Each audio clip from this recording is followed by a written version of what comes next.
नमस्कार सभी को, मैं Navneet Gautam classes of physics में आप सभी का स्वागत करता हूं। तो कल की क्लास में मैंने आपको ये डेरिवेशन कराया था, आधा करा दिया था, ठीक है, क्योंकि बड़ा डेरिवेशन है और मैंने कहा था कि आपको जहां तक मैंने कराया है आप वहां तक उसे पहले तैयार कर लें, ठीक है, क्योंकि वो डेरिवेशन वहां तक आप अच्छे से तैयार कर लेंगे तो इसका जो नेक्स्ट पार्ट है जो इस लेक्चर में आपको कराऊंगा तो वो आपको बहुत अच्छे से समझ आएगा, ठीक है। सारा एक साथ हो जाता तो आपके लिए बड़ा हो जाता एक तो, और फिर आपको थोड़ा कठिन लग सकता था। वहाँ तक का आपने पढ़ लिया होगा तो आपको बहुत अच्छे से समझ में आया हो, है ना, समझ में आएगा। अब यदि आपने वो अच्छे से पढ़ लिया होगा, लेक्चर को देखा होगा और अच्छे से तैयार किया होगा तो ठीक है। और बाकी बुक वगैरह से भी पढ़ा करो, लेक्चर देखने के बाद अच्छी पढ़ाई वही मानी जाती है जिसमें लेक्चर तो देखा ही है, अपने नोट्स तो पढ़े ही हैं, साथ में कुछ अलग से बुक वगैरह से भी आप पढ़ लिया करो, वही चीज़ें है ना। तो देखो, रिलेशंस अमंग इलास्टिक कांस्टेंट्स, तो इसके अंतर्गत मैंने एक रिलेशन आपको करा दिया था। अब वो एक रिलेशन के बाद बिल्कुल उसी तरीके से एक क्यूब लेना है, लेकिन जो आपने देखा था कल की क्लास में कि जो प्रतिबल थे, जो स्ट्रेस थे, वो 3 स्ट्रेस लग रहे थे और तीनों कैसे थे, परपेंडिकुलर थे, नॉर्मल स्ट्रेस थे, है ना, यानी अभिलंब प्रतिबल थे, नॉर्मल स्ट्रेस थे। एक एक्स एक्सिस के अलोंग था, एक वाई एक्सिस के अलोंग था और एक जेड एक्सिस के अलोंग था, ठीक है। लेकिन आज वही बॉडी लेनी है, लेकिन आप जो स्ट्रेस लगाएंगे नॉर्मल स्ट्रेस, बस वो उनका थोड़े सा चेंज करना है उनमें। तो एक क्यूब बना लो,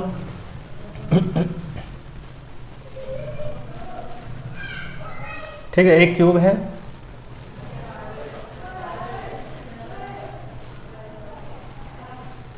ठीक है, कोई भी दिक्कत आपको नहीं होगी, कल की तरह ही है बिल्कुल, ठीक है। और ये क्या है, एक्स एक्सिस, और आपको पता है ये क्या है, वाई एक्सिस, और ये क्या है, जेड एक्सिस, और ये क्या है, आपका ओरिजिन है जिसे आप मूल बिंदु कहते हैं। क्लियर है। तो कल आपने देखा जो फोर्स स्ट्रेस वर्क कर रहे थे, नॉर्मल स्ट्रेस, वो सब कैसे थे, बाहर की ओर, ठीक है। तो यहाँ भी आज एक्स एक्सिस के अलोंग जो लगाएंगे वो तो बाहर की ओर होगा स्ट्रेस, लेकिन वाई एक्सिस के अलोंग जो लगाएंगे वो कैसा होगा, भीतर की ओर, ठीक है। और जेड एक्सिस के अलोंग जो स्ट्रेस है उसे आज नहीं लेंगे, है ना। आज का मतलब ये जो बाकी के कांस्टेंट्स बचे हैं उन्हें करने के लिए, उनमें रिलेशंस को प्रोड्यूस करने के लिए, ठीक है, इस तरीके की एक कंडीशन लेनी है कि एक्स एक्सिस के अलोंग जो स्ट्रेस है, नॉर्मल स्ट्रेस, वो तो आउटवर्ड्स है बाहर की ओर, और जो वाई एक्सिस के अलोंग है वो इनवर्ड्स है भीतर की ओर, अंदर की ओर, ठीक है। चलो, तो और जेड एक्सिस के अलोंग जो है ना, आज कोई भी स्ट्रेस नहीं लेंगे। आज मतलब इस स्थिति में जो सेकंड पार्ट है इस डेरिवेशन का, ठीक है। चलो, तो देखो, मैंने कल बताया था मेथड सारा वही है। पहले आप देख रहे हैं कि जो नॉर्मल स्ट्रेस लग रहा है अलोंग एक्स एक्सिस, उसके कारण इस बॉडी की शेप में क्या चेंज होगा, ठीक है। और आपको मैंने बता रखा है लेंथ तो इस क्यूब की, इस घन की कितनी है, एल है ही। तो ये जो है normal stress along X axis, x अक्ष के अनुदिश लगने वाला अभिलंब प्रतिबल, इसके कारण क्या चेंज होगा, एक्स एक्सिस के अलोंग क्या हो जाएगा, एक्सटेंशन हो जाएगा, प्रसार विस्तार हो जाएगा, ठीक है। और जब ऐसे खींचोगे तो ऐसे दबेगा और ऐसे भी दबेगा, तो वाई एक्सिस और जेड एक्सिस के अलोंग क्या होगा, कंप्रेशन होगा, संकुचन होगा। तो बिल्कुल ऐसे ही करना है कल की तरह। तो देखो, बीच की बातें हैं जो मैं लिख दूंगा कि क्या, कि अब जो है now normal stress is applied along X axis outwards, ठीक है, बाहर की ओर, एंड इनवर्ड, है ना, ये जो नॉर्मल स्ट्रेस है, normal stress along Y axis is applied inwards, ठीक है, अंदर की ओर। क्लियर है। And there is no normal stress, there is no नहीं है, there is no normal stress along the axis, along the Z axis, Z axis के अनुदिश कोई भी स्ट्रेस नहीं लगा रखा है, ठीक है, ये बातें हैं। और फिर देखो, जो एक्स एक्सिस के अलोंग स्ट्रेस लग रहा है उसके कारण इस बॉडी की शेप में एक्स एक्सिस के अलोंग, वाई एक्सिस के अलोंग, जेड एक्सिस के अलोंग क्या क्या चेंज होंगे वो देखते हैं, ठीक है। फिर इस नॉर्मल स्ट्रेस के कारण जो वाई एक्सिस के अलोंग है, इसके कारण बॉडी में क्या चेंज होगा, एक्स एक्सिस के अलोंग, वाई एक्सिस के अलोंग, जेड एक्सिस के अलोंग, ठीक है। और जेड एक्सिस के अलोंग तो कोई स्ट्रेस है ही नहीं, तो फिर उसकी तो बात नहीं करनी, ठीक है। देखो, तो पहले बिल्कुल मेथड कल की तरह ही है, ड्यू टू किसके कारण कर रहे हैं, तो ड्यू टू नॉर्मल स्ट्रेस, ठीक है, due to normal stress, due to normal stress. और नॉर्मल स्ट्रेस कौन सा, जो एक्स एक्सिस के अलोंग लग रहा है, तो अलोंग एक्स एक्सिस, तो due to normal stress along X axis, ठीक है, due to normal stress along X axis. तो बताओ क्या होगा, आप एक बात बताओ, मैंने कल आपको बताया था कि जिस एक्सिस के अलोंग स्ट्रेस वर्क कर रहा है, फोर्स वर्क कर रहा है, उस एक्सिस के अलोंग क्या होगा भाई, बाहर की ओर है ना, तो एक्सटेंशन हो जाएगा, मतलब विस्तार हो जाएगा, क्योंकि ऐसे खींचोगे तो एक्स एक्सिस के अलोंग क्या होगा, एक्सटेंशन, विस्तार। तो मैं कहूँगा एक्सटेंशन, एक्सटेंशन यानी विस्तार, तो एक्सटेंशन है ना, इन लेंथ, लेंथ में ही होगा, लेकिन किसके along, extension along X axis, x axis के अलोंग जो एक्सटेंशन होगा वो कितना होगा, तो कल मैंने आपको बताया था, ठीक है भाई, जिस डायरेक्शन के अलोंग है ना आप फोर्स लगाते हैं, उसी डायरेक्शन के अलोंग चेंज लेते हैं, यानी चेंज और फोर्स की डायरेक्शन सेम हो तो सिग्मा नहीं आता है, बताया था ना। तो यहाँ सिग्मा नहीं आएगा, कल वाला ही हो जाएगा P/Y × L, ठीक है जी। लेकिन आप देखें ये जो स्ट्रेस है एक्स एक्सिस के अलोंग, इसके कारण एक्स एक्सिस के अलोंग तो एक एक्सटेंशन होगा, लेकिन वाई एक्सिस के अलोंग और जेड एक्सिस के अलोंग क्या होगा, कंप्रेशन। तो उन दोनों के लिए कंप्रेशन निकाल देते हैं, तो कंप्रेशन अलोंग वाई एक्सिस क्या आएगा, बताओ। मैंने बताया था जिस एक्सिस के अलोंग फोर्स की बात कर रहे हैं, यदि चेंज की बात करें उसके परपेंडिकुलर, हम बात इस फोर्स के कारण, इस नॉर्मल स्ट्रेस के कारण कर रहे हैं, और चेंज देख रहे हैं वाई एक्सिस पे, तो परपेंडिकुलर है नहीं, तो सिग्मा आएगा, तो सिग्मा आएगा P/Y × L, ठीक है जी। और इसी प्रकार किसके लिए, जेड एक्सिस के अलोंग चेंज देखेंगे, कंप्रेशन अलोंग, चेंज यानी कंप्रेशन, संकुचन होगा ना, कंप्रेशन अलोंग जेड एक्सिस क्या आएगा, सिग्मा P/Y × L हो जाएगा, सिग्मा P/Y × L हो जाएगा। क्यों, क्योंकि एक्स एक्सिस के अलोंग तो क्या है, स्ट्रेस है, लेकिन चेंज देख रहे हैं आप ऐसे जेड एक्सिस के अलोंग, तो लंबवत है या नहीं, परपेंडिकुलर है, तो परपेंडिकुलर चेंज देखते हैं तो सिग्मा आता है, और उसी डायरेक्शन में चेंज देखते हैं तो सिग्मा नहीं आता है। ये बात बस माइंड में बैठा के रखो। तो एक्स एक्सिस के अलोंग जो स्ट्रेस था, नॉर्मल स्ट्रेस, उसके कारण होने वाले चेंज ये हैं, ठीक है। और ये चेंज देखें आपने तीनों डायरेक्शन में, एक्स एक्सिस के अलोंग भी, वाई एक्सिस के अलोंग भी, जेड एक्सिस के अलोंग भी, कल भी ऐसे देख रहे थे, ठीक है।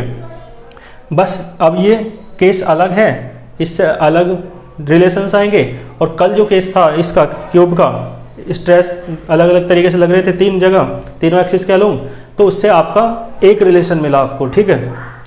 यहाँ तक समझ आया। आप देखो एक्स एक्सिस के अलोंग जो स्ट्रेस लग रहा है उसके कारण होने वाले चेंज आपने लिख लिए हैं, लेकिन एक स्ट्रेस और है जो वाई एक्सिस के अलोंग है, उसके कारण क्या क्या चेंज होगा वो भी लिखो। तो देखो ड्यू टू नॉर्मल स्ट्रेस,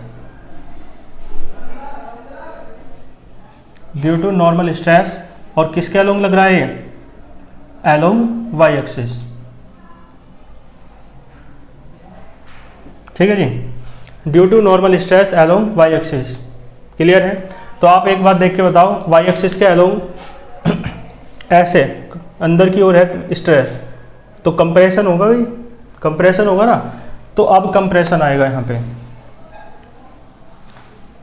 ठीक है, क्योंकि फोर्स कैसा है, स्ट्रेस कैसा है, अंदर की ओर, इनसाइड, तो कंप्रेशन अलोंग एक्स एक्सिस।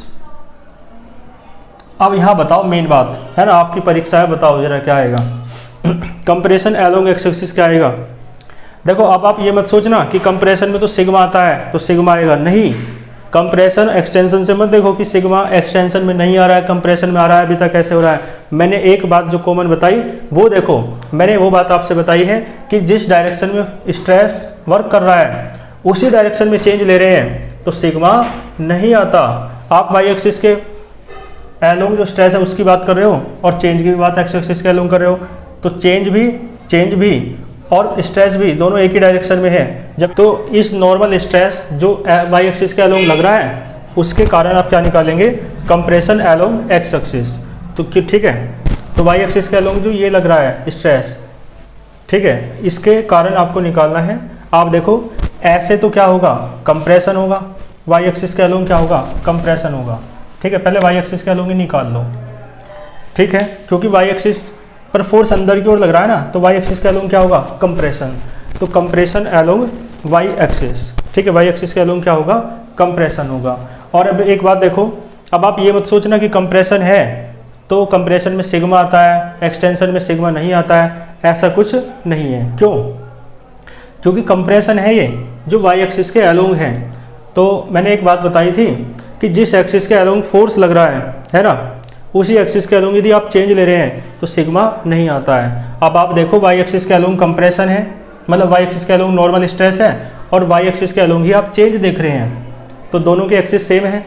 तो सेम एक्सिस होती है तो क्या आता है, सिग्मा नहीं आता है। और परपेंडिकुलर चेंज देखते हैं, स्ट्रेस के परपेंडिकुलर यदि चेंज देखते हैं तो सिग्मा आता है, तो यहाँ सिग्मा नहीं आएगा। क्या आएगा, P upon Y into L. Clear है? अब देखो वाई एक्सिस के अलोंग ऐसे फोर्स लगाओगे तो वाई एक्सिस के अलोंग तो क्या होगा, कंप्रेशन, लेकिन एक्स एक्सिस के अलोंग क्या हो जाएगा, एक्सटेंशन। ठीक है, और जेड एक्सिस के अलोंग भी क्या हो जाएगा, एक्सटेंशन। ठीक है, प्रसार या विस्तार। तो दोनों एक्सिस के, बाकी दोनों एक्सिस के अलोंग क्या होगा, एक्सटेंशन। एक्सटेंशन एलोंग किसके एक्सिस, वो किसके अबाउट, एलोंग एक्स एक्सिस। कितना जाएगा? और मैंने बताया है वाई एक्सिस के अलोंग तो स्ट्रेस वर्क कर रहा है, चेंज आप ऐसे देख रहे हैं, परपेंडिकुलर है तो सिग्मा आएगा। तो क्या आएगा, sigma P upon Y into L. और इसी प्रकार सेम हो जाएगा जेड एक्सिस के लिए, जब ऐसे दबाओगे तो जेड एक्सिस पे भी तो विस्तार होगा, एक्सटेंशन होगा, तो हो जाएगा एक्सटेंशन, एक्सटेंशन एलोंग किसके, जेड एक्सिस के अबाउट है ना, एलोंग है ना, जेड एक्सिस के एलोंग। जेड एक्सिस के एलोंग हमें देखना है, क्या आ जाएगा, यहाँ सिग्मा आएगा। ठीक है, क्योंकि परपेंडिकुलर बात कर रहे हैं तो यहाँ सिग्मा आएगा। ठीक है, कोई दिक्कत वाली बात आपको नहीं होगी। ठीक है, तो हमने ये जो स्ट्रेस था इसके कारण तीनों एक्सिस के अलोंग चेंज देखा, ये जो स्ट्रेस था इसके कारण तीनों एक्सिस के अलोंग चेंज देखा। अब हमें क्या करना है, अब हमें देखना है टोटल एक्सटेंशन एक्स एक्सिस के अलोंग, वाई एक्सिस के अलोंग और जेड एक्सिस के अलोंग। ठीक है, यहाँ तक नोट करो, फिर रफ करके आगे चलता हूँ। ठीक है, देखो अब नेट एक्सटेंशन देखेंगे एक्स एक्सिस के अलोंग। ठीक है, और फिर वाई एक्सिस के अलोंग और फिर जेड एक्सिस के अलोंग कि नेट परिणामी कुल क्या होगा। तो देखो नेट एक्सटेंशन, पहले ये नोट करना और फिर इसके बाद ये नेट एक्सटेंशन, और नोट्स बनाते चलो रफली। ठीक है, तभी समझ में आएगा डेरिवेशन अच्छे से। क्योंकि जब आप देखो एक बात देखना, आप कभी भी आप किसी लेक्चर को अटेंड करो है ना, हाथ पे हाथ रख के बिल्कुल, तो फिर देखना कि 40-45 मिनट या 30 मिनट काटनी कैसे भारी पड़ती हैं। और जब आप रफली नोट्स बनाते चल रहे हो तब लेक्चर को अटेंड करोगे तो आपको पता भी नहीं चलता है कि लेक्चर कब में कंप्लीट हो गया। एकाग्रता बन जाती है, ये वैज्ञानिक कारण है, इसलिए ये काम जरूर किया करो। ठीक है, देखो net extension along x axis, change देख रहे हैं एक्स एक्सिस के एलोंग, और वो चेंज जो है एक्स एक्सिस के एलोंग वो यहाँ भी एक्सटेंशन है और यहाँ भी क्या है, एक्सटेंशन है। तो जब दोनों ही एक्सटेंशन है तो एक्सटेंशन ही होगा, तो इसलिए हमने चेंज ना कह के क्या कह दिया, एक्सटेंशन। कितना हो जाएगा भाई, देखो जो एक्स एक्सिस के एलोंग स्ट्रेस लग रहा है ये, उसके कारण एक्सटेंशन ये है। ठीक है, और जो वाई एक्सिस के एलोंग ये था स्ट्रेस ये वाला, उसके कारण एक्सटेंशन ये है, तो दोनों एक्सटेंशन है तो दोनों ऐड हो जाएंगे। ठीक है, तो कितना हो जाएगा, P upon Y into L plus sigma P upon Y into L, ये वाला है ना, और ये वाला दोनों ऐड हो जाएंगे। तो यहाँ इसका क्या आएगा, ये बचेगा 1 प्लस सिग्मा है ना, 1 प्लस सिग्मा, 1 बचा और यहाँ सिग्मा बचा, और बाहर आ गया P अपॉन वाई और यहाँ L लिख लो। ठीक है, इस तरीके से लिख लो या कैसे लिख लो, ये तो अपने हाथ की बात है। नेट एक्सटेंशन समझ में आया, एक्स एक्सिस के अलोंग। इसी प्रकार वाई एक्सिस के अलोंग देखो, वाई एक्सिस के अलोंग देखो कंप्रेशन हो रहा है यहाँ पे, और वाई एक्सिस के अलोंग यहाँ क्या हो रहा है, कंप्रेशन। तो वाई एक्सिस के अलोंग तो कंप्रेशन ही हो रहा है, तो लिखो नेट कंप्रेशन है ना, along Y axis, net compression along Y axis.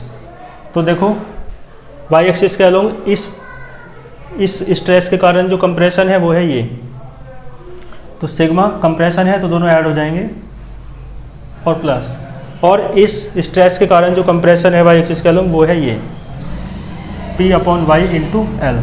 तो आप पाएंगे सेम आ रहा है ना, बस ये शुरुआत में आ गया तो इसे लिख लो P अपॉन वाई, इसी तरीके लिख लो सिग्मा प्लस 1 की जगह 1 प्लस सिग्मा ही कर लो, ये आ गया, ठीक है। और इसी प्रकार आप देखो जेड एक्सिस के अलोंग, तो नेट कंप्रेशन होगा या एक्सटेंशन होगा, ठीक है। देखो जेड एक्सिस के अलोंग यहाँ हो रहा है कंप्रेशन इस फोर्स के कारण, इस स्ट्रेस के कारण, और जेड एक्सिस के अलोंग यहाँ हो रहा है एक्सटेंशन। तो देखो एक्सटेंशन वो कंप्रेशन ये है और एक्सटेंशन ये है, दोनों कैसे हैं सेम, तो जितना कंप्रेशन हो रहा है उतना ही एक्सटेंशन हो रहा है, तो कोई भी चेंज जेड एक्सिस के अलोंग नहीं होगा, ठीक है। तो नेट चेंज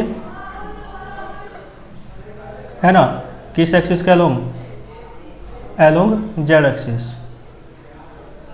देखो क्या आएगा, दोनों जोड़ दो, यहाँ तो कंप्रेशन हो रहा है जेड एक्सिस के along sigma P upon Y into L, और यहाँ हो रहा है जेड एक्सिस के अलोंग एक्सटेंशन। तो कंप्रेशन माइनस का लेते हैं, है ना, लेते कुछ नहीं है, कंप्रेशन माइनस का है तो एक्सटेंशन प्लस का है, एक्सटेंशन यदि माइनस का है तो कंप्रेशन प्लस का है, मतलब एक प्लस का रहेगा एक माइनस का रहेगा, तो ये दोनों एक दूसरे से कट जाएंगे। तो कितना आएगा, लगभग क्या बराबर जीरो आएगा, ठीक है। तो नेट चेंज जो है जेड एक्सिस के अलोंग कितना आया आपका, जीरो। यहाँ तक समझ में आया। चलो मैं उधर का रफ कर देता हूँ और फिर करते हैं इसे आगे, नोट कर लो। आओ अब इसके बाद क्या निकालना है, हमें स्ट्रेन निकालनी पड़ेगी। क्यों, हमें करना क्या है, मैंने एक क्वेश्चन कराया था आपको, उसमें मैंने बताया था एक्सटेंशनल स्ट्रेन होती है एक, तो जिसे आप विस्तार विकृति कहते हैं, और एक होता है कंप्रेशनल स्ट्रेन जिसे आप संकुचन विकृति कहते हैं। और मैंने बताया था इन दोनों का जो सम है वो थीटा के बराबर आता है, जिसे आप शेयरिंग स्ट्रेन कहते हैं, ठीक है। क्या कहते हैं हिंदी में, अपरोपण विकृति कहते हैं, ठीक है। तो उसे हम यूज करेंगे, यानी जो क्या था θ/2 प्लस θ/2 बराबर थीटा, क्वेश्चन कराया था ना एक।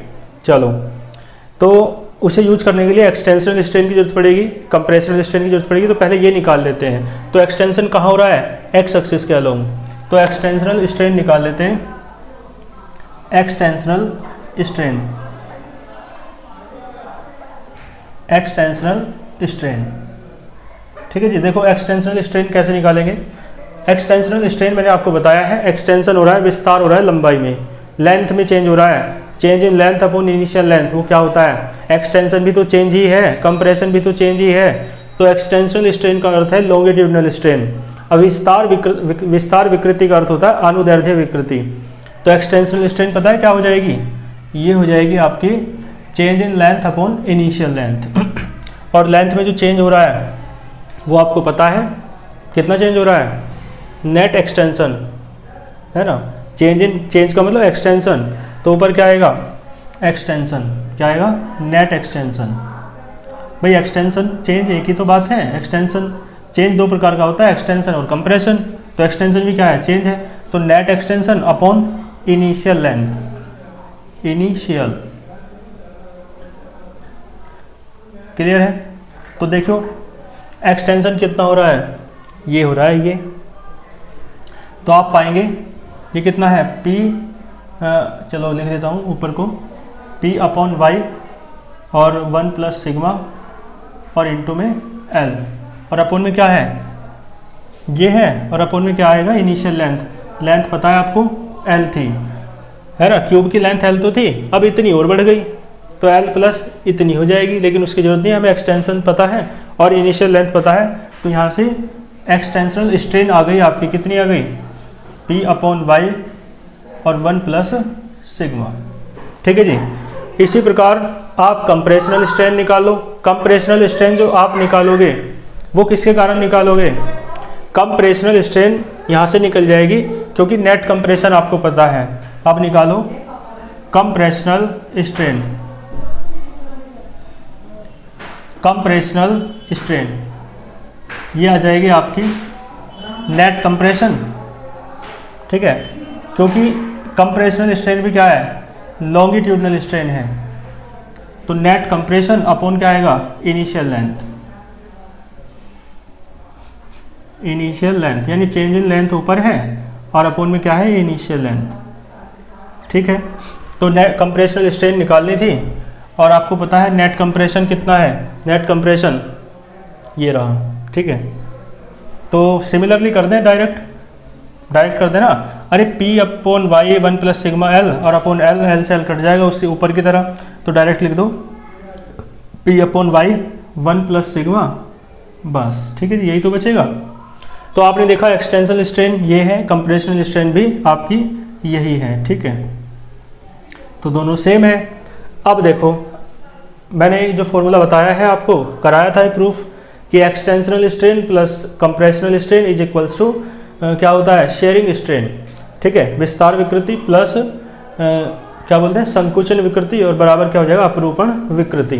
तो यही वाला फॉर्मूला लगाना है, फ्रॉम एक्सटेंशनल स्ट्रेन। ठीक है, शॉर्ट में लिख दूं, आप लिख लेना पूरा, extensional strain plus compressional strain और आगे क्या आएगा, बराबर किसके आएगा, ये बराबर आएगा शेयरिंग स्ट्रेन के, जिसे आप शेयर भी कहते हैं। ठीक है, यह शेयरिंग स्ट्रेन कहते हैं, यानी अपरूपण विकृति स्ट्रेन। ठीक है, एक्सटेंशनल स्ट्रेन ये रही आपकी P upon Y 1 plus sigma, और कंप्रेशनल स्ट्रेन भी यही है P upon Y 1 plus sigma, और बराबर ये किसका आएगा, शेयरिंग स्ट्रेन होती है थीटा। पता है ना, अपरूपण विकृति शेयरिंग स्ट्रेन को आप किससे डिनोट करते हैं, थीटा से डिनोट करते हैं। ठीक है, देखियो 1 और 1 कितना हो जाएगा, 2, तो ये हो जाएगा 2P upon Y 1 plus sigma, और ये बराबर किसके है, थीटा की। कोई भी दिक्कत वाली बात नहीं है। ठीक है जी, चलो बात क्लियर है आपको। अब आप एक बात देखो, इधर का रफ कर दूं, चलो इधर की अब कोई ज़रूरत नहीं है।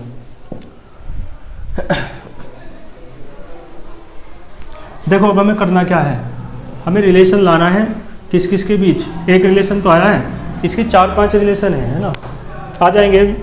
यहाँ तक समझ में आया। अब एक काम कर लो, यह जो P अपॉन वाई दिख रहा है, P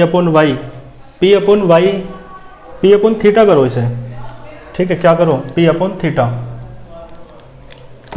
और बाकी का उधर ले जाओ। देखो इसके बाद यहाँ तक तो आपको दिख रहा होगा, है ना, अभी भी नीचे का भी दिख रहा है, तो यही कर देते हैं।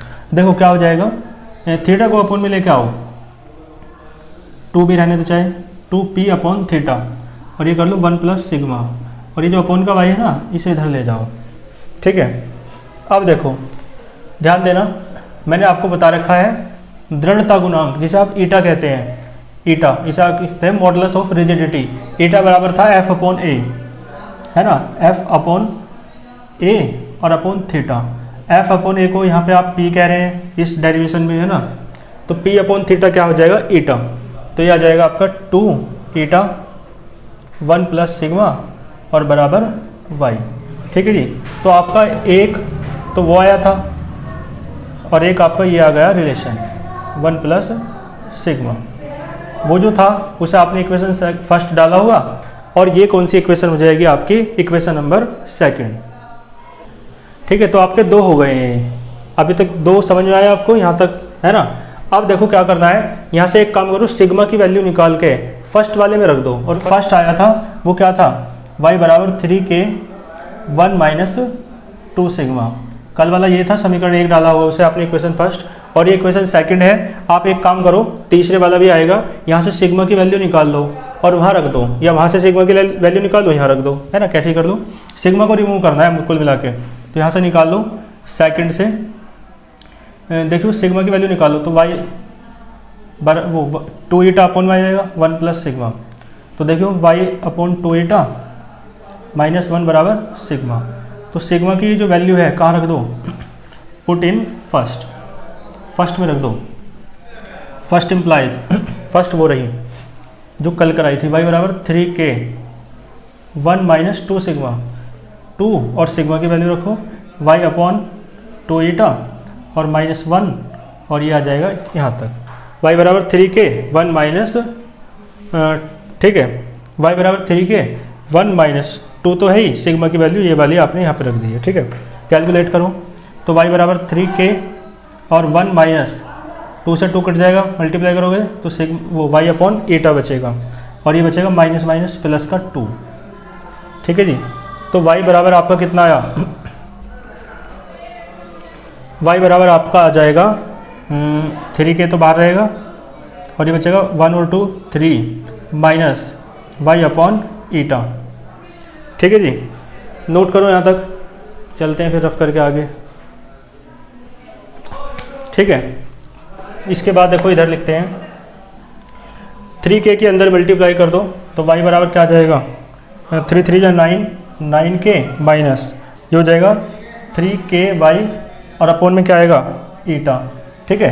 ये y वालों को एक साथ कर दो तो y प्लस 3ky अपॉन ईटा और बराबर 9k, ठीक है जी।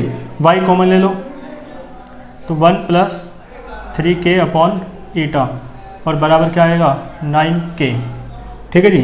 एलसीएम ले लो y बराबर क्या बचेगा ईटा प्लस 3k और अपॉन में क्या बचेगा ईटा और बराबर में आ जाएगा 9k। आप यहाँ से y की वैल्यू निकाल लो तो y बराबर हो जाएगा 9k ईटा अपॉन ईटा प्लस 3k, या 3k प्लस ईटा कैसे कर लो, एक रिलेशन आपका ये आ गया, ठीक है। तो ये आपके कितने रिलेशन हो गए, 1 2 और 3 रिलेशन आपके हो गए हैं। इसे आप चाहो तो है ना अपोजिट करके लिख सकते हो, 1 अपॉन y कर लो, इसका भी रूप बदल सकते हो, देखो ऐसे, चलो यहीं बदल देते हैं, पलट के लिख लो 1 अपॉन y बराबर इसे लिख सकते हो, पलट दो दोनों साइड, ईटा प्लस 3k और अपॉन 9k ईटा तो दोनों को अलग अलग अपोन में कर लो तो इधर ही बचेगा 1 अपॉन y बराबर 9, देखो ईटा अपॉन 9k ईटा, तो ईटा से ईटा कट जाएगा तो 1 अपॉन 9k बचेगा, ठीक है। प्लस देखो 3 3 जा 9, अलग अलग बटे में करोगे तो 3 3 जा 9, 1 अपॉन 3 k से k कट जाएगा तो अपोन में तो 3 बचा और इधर बचा ईटा, तो आपका ये है, तो ये है ये और ये तो दोनों सेम ही है, तो चाहे तो आप इसे मान लो, इसे याद कर लेना, मतलब चाहे इसे याद कर लेना, ठीक है। ये तो और करके लिख सकते हो आप, यहाँ तक हो सकता है, ठीक है जी। अब आप एक बार देखो, एक रिलेशन और बचा है, ये जो इक्वेशन फर्स्ट थी ये वाली और सेकंड वाली, इन दोनों में y की वैल्यू निकल रही है तो यहाँ से y की वैल्यू को बराबर रख दो, from first and second we have, दोनों वैल्यू बराबर रखो तो y बराबर ये था 3k, देखो y इसके बराबर है, y इसके बराबर है, तो ये दोनों भी आपस में क्या है बराबर, तो 3k 1 माइनस 2 सिग्मा और बराबर ये 2 ईटा 1 प्लस सिग्मा, ठीक है जी। एक काम करो मल्टीप्लाई कर लो, यहाँ से सिग्मा की वैल्यू निकाल लेंगे तो 3k माइनस 3 2 जा 6k सिग्मा और बराबर 2 ईटा प्लस 2 ईटा और सिग्मा, ठीक है जी। बताओ क्या आएगा, सिग्मा निकालना है, मैं इसे इधर ले जाओ उसे उधर ले आओ, तो 3k माइनस 2 ईटा बराबर 6k सिग्मा इधर पहुंच गया प्लस और 2 सिग्मा वो 2 ईटा सिग्मा, तो यहाँ से देखो कुछ कॉमन आ रहा है, एक काम कर लो कॉमन ले लो, क्या कॉमन आएगा सिग्मा कॉमन ले लो बस, तो 6k प्लस 2 ईटा और बराबर में क्या बचा 3k माइनस 2 ईटा, तो यहाँ से सिग्मा निकाल लो बस, क्या आ जाएगा 3k माइनस 2 ईटा और अपॉन 6k प्लस 2 ईटा, एक रिलेशन आपका ये आ गया, ठीक है जी। यहाँ तक आपको कोई भी दिक्कत नहीं होगी, ठीक है जी। तो ये डेरिवेशन कंप्लीट हुआ, 4 एक्सप्रेशन आपको मिले हैं, एक तो ये वाला, एक बॉक्स बंद कर देना उन्हें, 2 और 3 और एक 4, ये और ये वाला तो लगभग सेम ही है ना, इसी से तो ये बनाया, बस दूसरा इसका रूप परिवर्तन है ये, है ना, फॉर्म का दूसरा रूप है ना, मतलब फॉर्म है दूसरी फॉर्म, तो बात समझ में आई। 4 एक्सप्रेशन आपको मिले, है ना, आप लिख देना हैंस इक्वेशन 1 है ना, 2, 3 and 4 are the relations among elastic constants. Elastic constants के बीच ये रिलेशंस थे। इसे डेरिवेशन आपका कंप्लीट हुआ। इसे आप बहुत अच्छे से तैयार कर लेंगे।